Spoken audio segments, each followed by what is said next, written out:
Hello, everyone. Nora Rochelle here.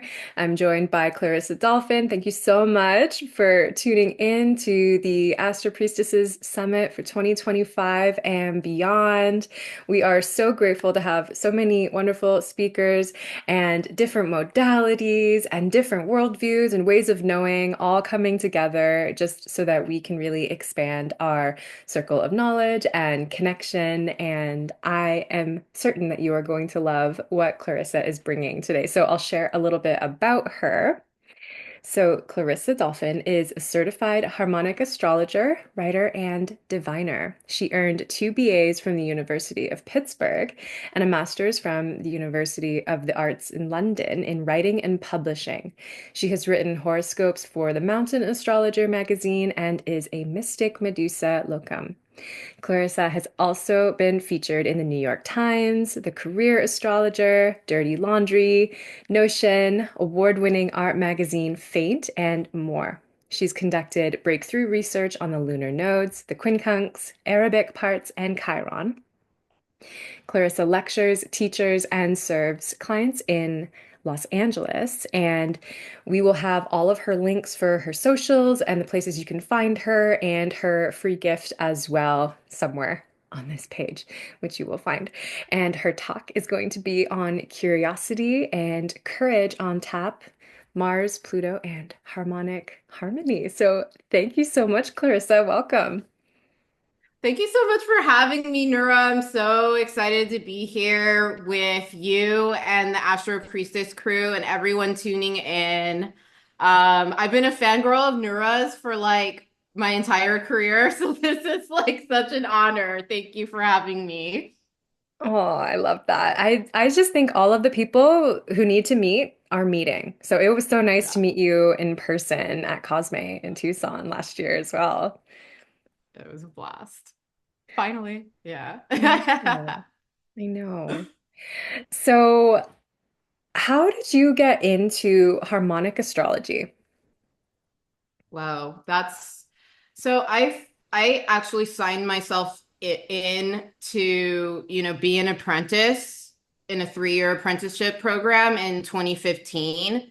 Before then, like I would say 99% of us, 99% of us astrologers, it was like a lifelong calling where, I was reading astrology books from the age of 4, taught myself how to read charts with stuff online like Astro or what have you, reading for friends at parties. And then I just around 2014, 2015, there was something missing for me. There was something missing in astrology for the way that I interpret as a human being. So, like I'm a sun cancer, and there was just some like dissatisfaction where, people just kind of like put me in a box around, my perceived sociological traits and things like that.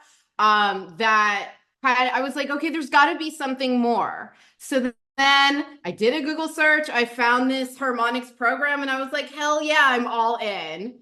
And that was the history around that. So That's amazing. And I love what you brought in there because I'm such a fan of unboxing ourselves in relation to astrology. As soon as I get into my head around, like, oh, this is how this archetype is supposed to play out, or this is what it's supposed to look like, I already know that I've entered the sphere of dogma, and that is not my playground.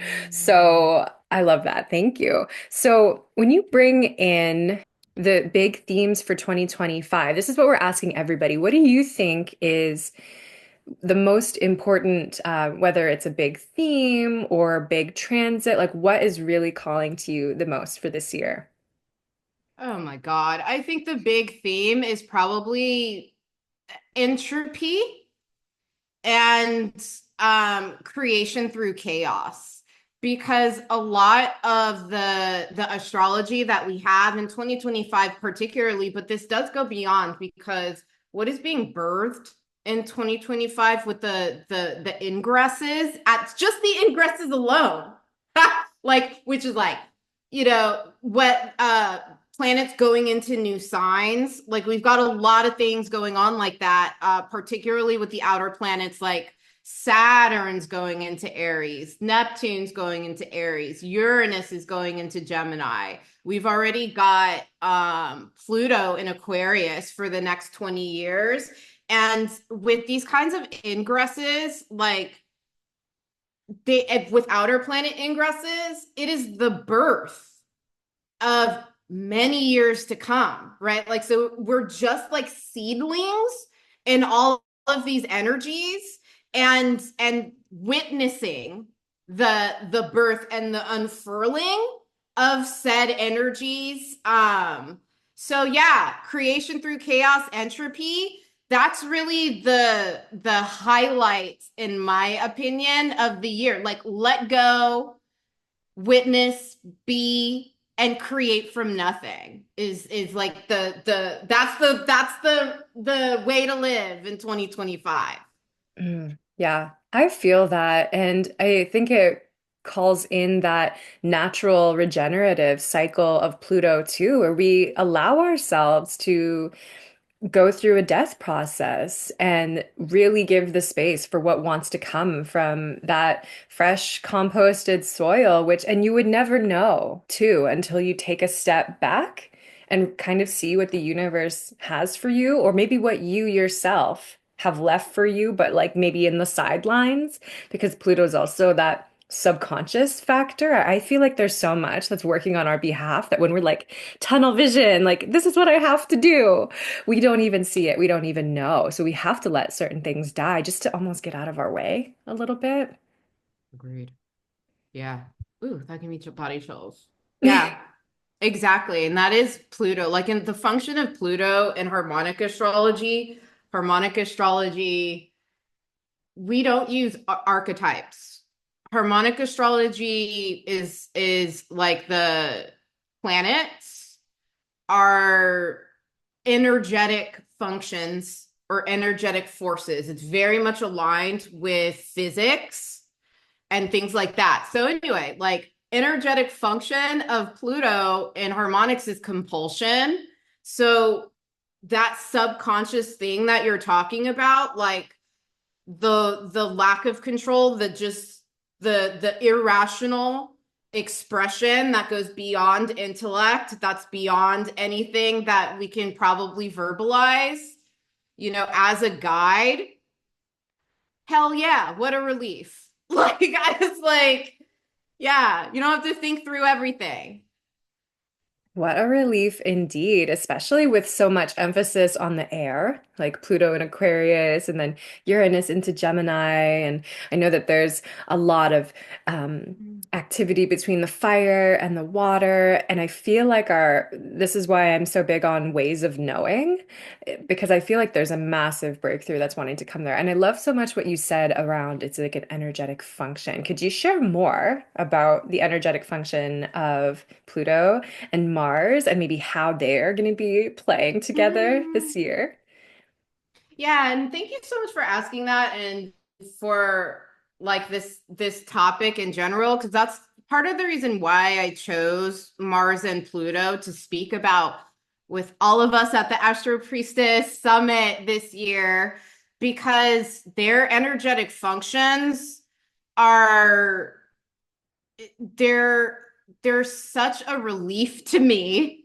So, meaning like Mars in harmonic astrology, its energetic function is action. That's all it does is act. It doesn't, there's nothing more to it than that. And same thing with kind of Pluto. It just Pluto in relate like in planetary pairs in harmonic astrology, like Mercury Pluto, Moon Pluto, I often refer to as Psyche vomit, because Moon Pluto is just like, you know, whatever's deep down in your heart soul it just comes out. It just gets puked out. Mercury Pluto in harmonic astrology is direct candor.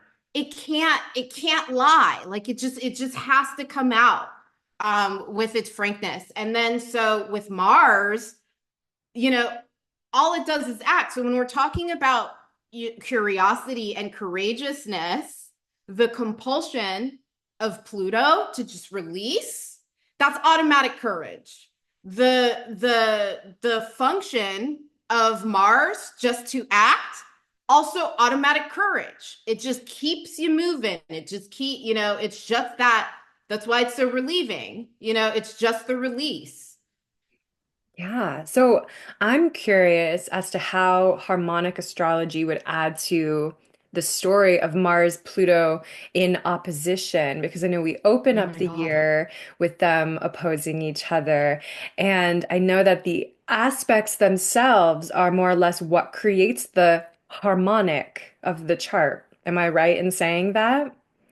That it kind of creates, the level two is maybe the opposition, or like the quintile is like the fifth harmonic. Is that an accurate way to say it? Could you tell me more about where, like, what drew you to them, and would you say it's based on a certain harmonic that they're forming? Yeah, so you are correct. And I'm actually gonna get my astrology software out right now because I want to see exactly what the harmonics of the Mars opposite Pluto is. So basically, long story short, you are correct. Harmonics are aspects. It sounds like harmonic astrology sounds like crazy in some respects. I mean, it's such a different language, jargon, lexicon, and purview than most of the astrologies that we've been blessed with.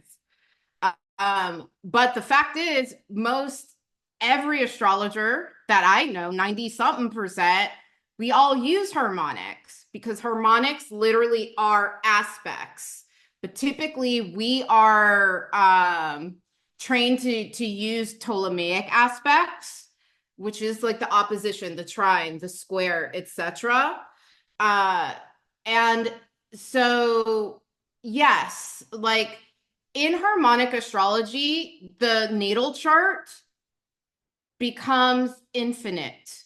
It is a subatomic entity that lives in multiple parallel dimensions outside of the 3D world that we see in a natal chart.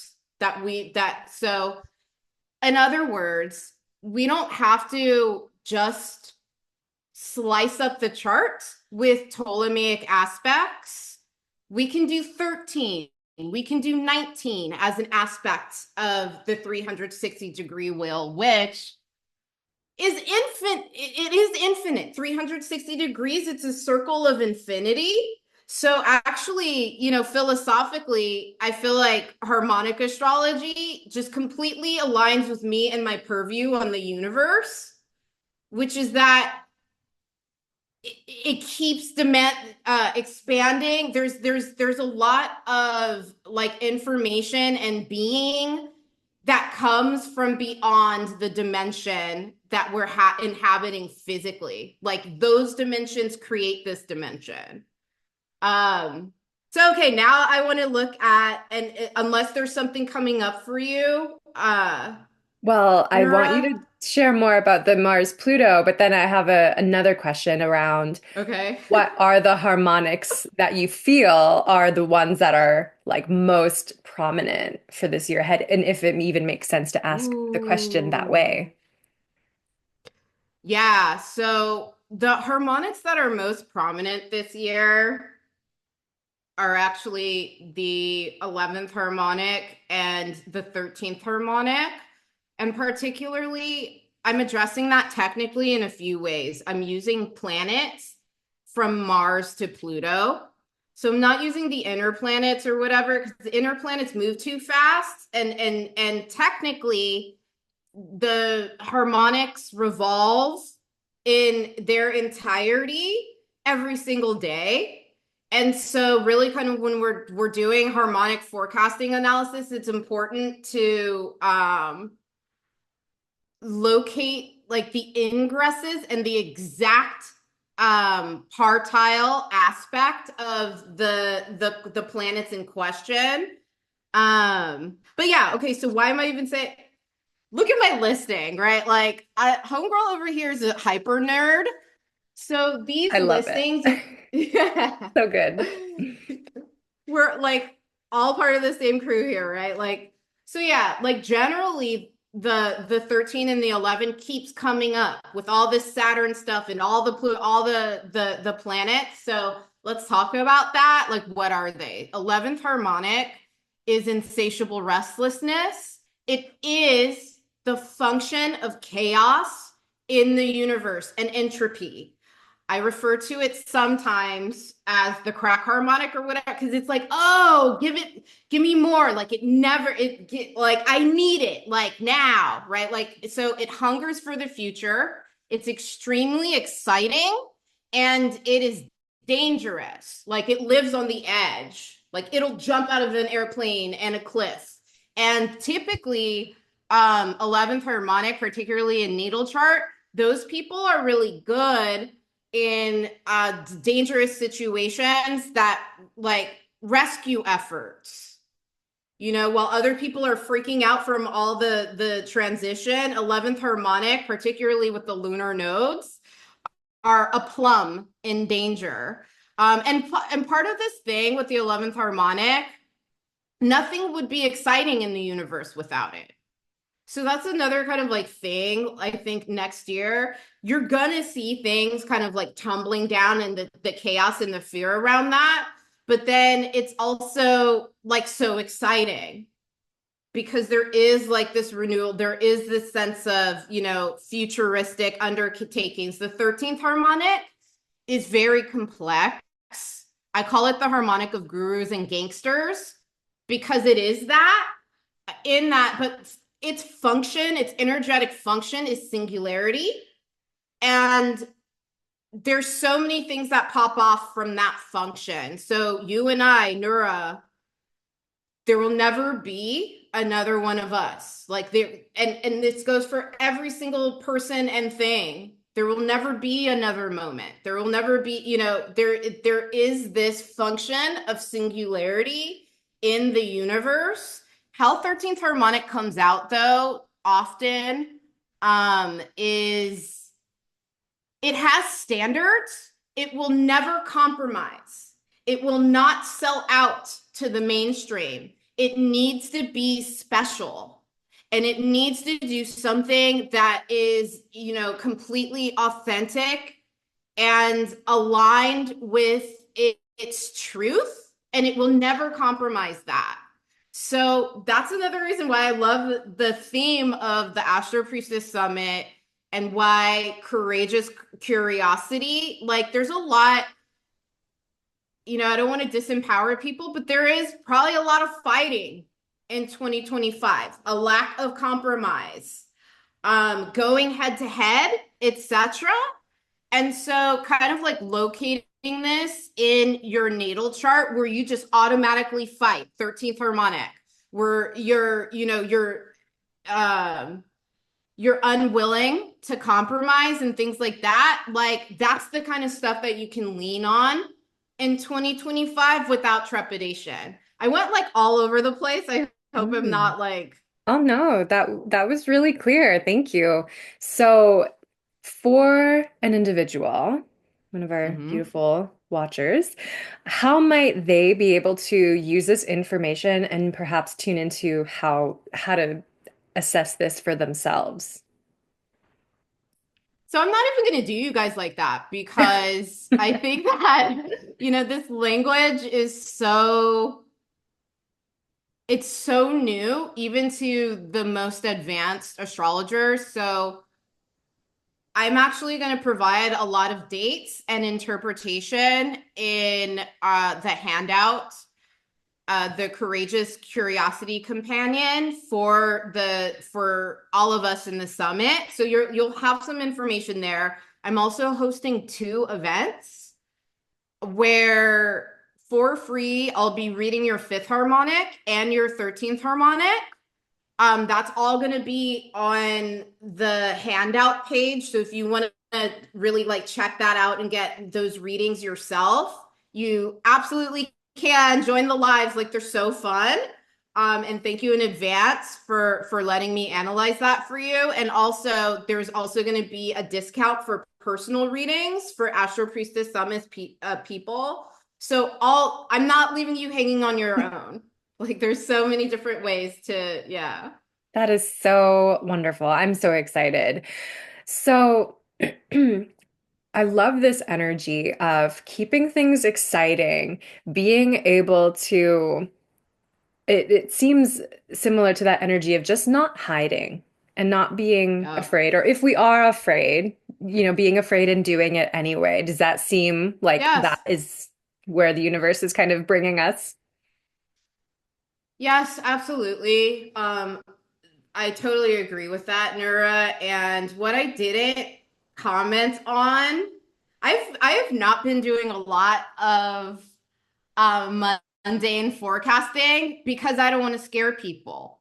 I'm really like very into empowerment. Even as candid as I am, I will tell you the truth.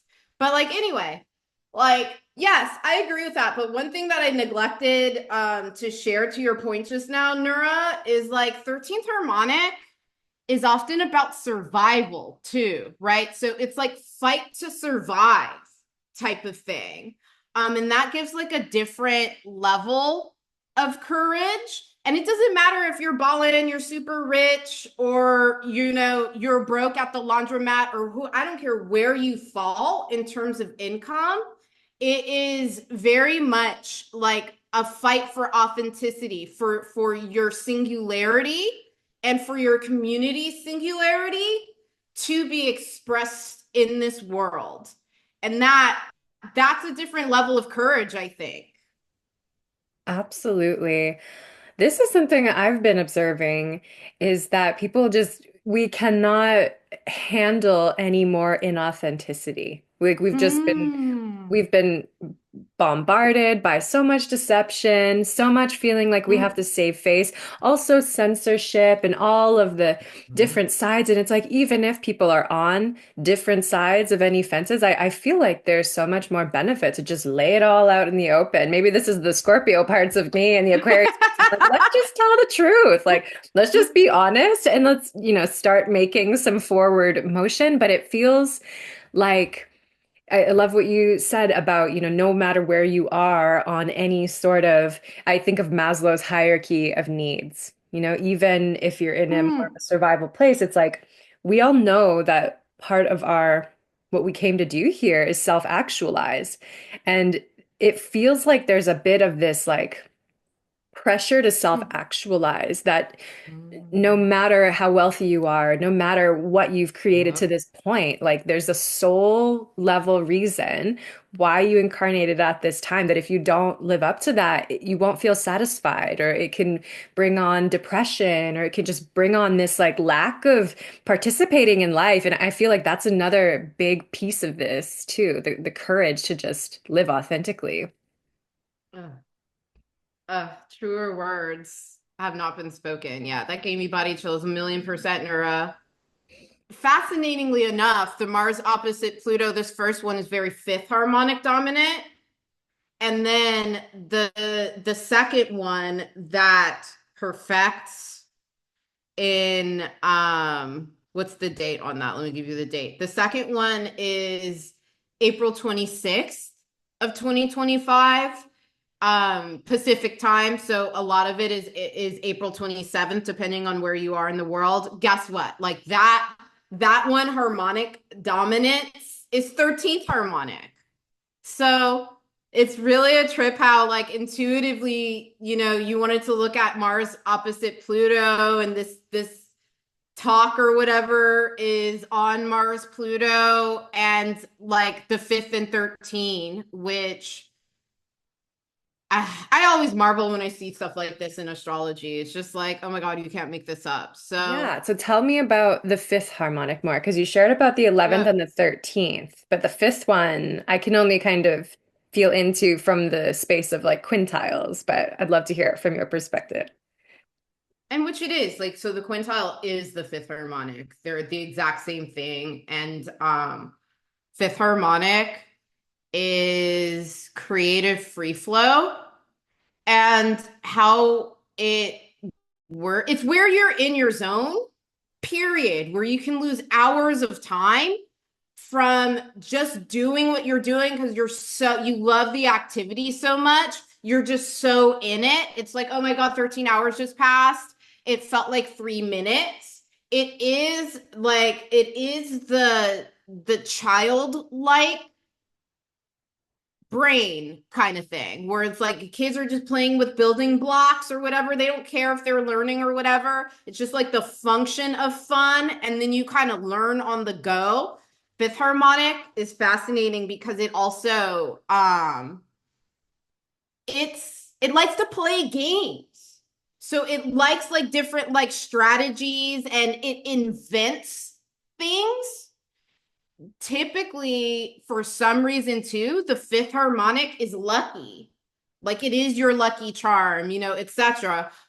Another thing I find fascinating about this, which is like endlessly fascinating, is that the fifth harmonic, I think, I was born and raised in the United States.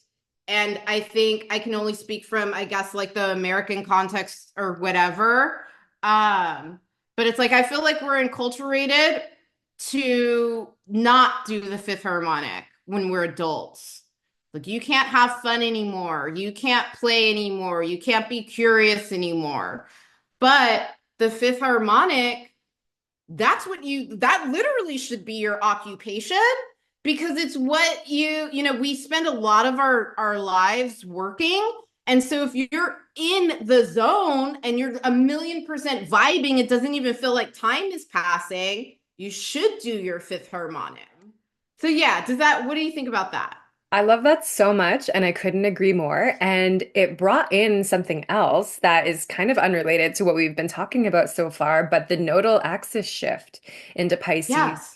Virgo. And I think of Virgo a lot with, the plan and the strategy. And Virgo can be fun. So I don't want you to feel like I'm saying that Virgo's, stuffy or anything.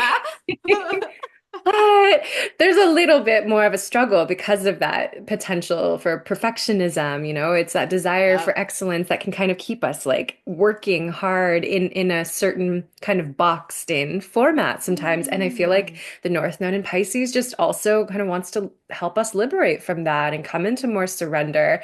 And so it feels like, and I love it when this happens astrologically too, like when different aspects or different harmonics are kind of doing something similar, like they're working in Yep.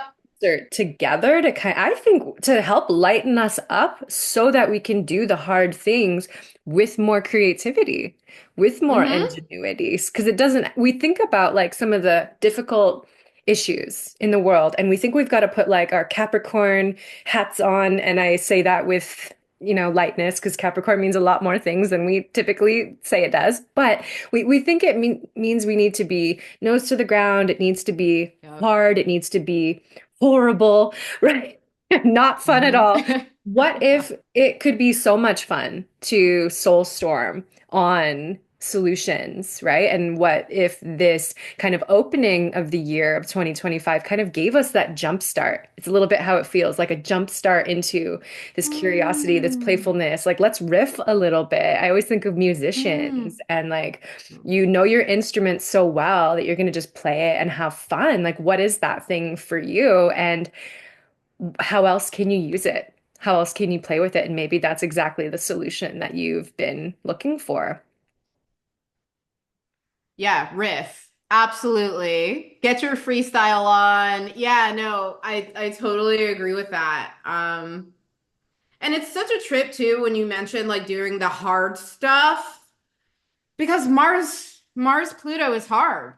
Like Mars Pluto, just like I think mundane astrology, which is the astrology of the collective, not just human beings, right? Like all beings here. Mundane astrology, I think, is more punishing than natal astrology. Frankly, it's like the natal chart, it like loves that you're here and you're born. But like Mars opposite Pluto in natal and or transit functionality is hard ass work. It is back-breaking labor at like the very least. So to have, these transits being buoyed by that playful riffing is really, really exciting, because it's like I think that, the potential, and if I'm looking at the planets of the first Mars opposite Pluto in the fifth harmonic, the potential for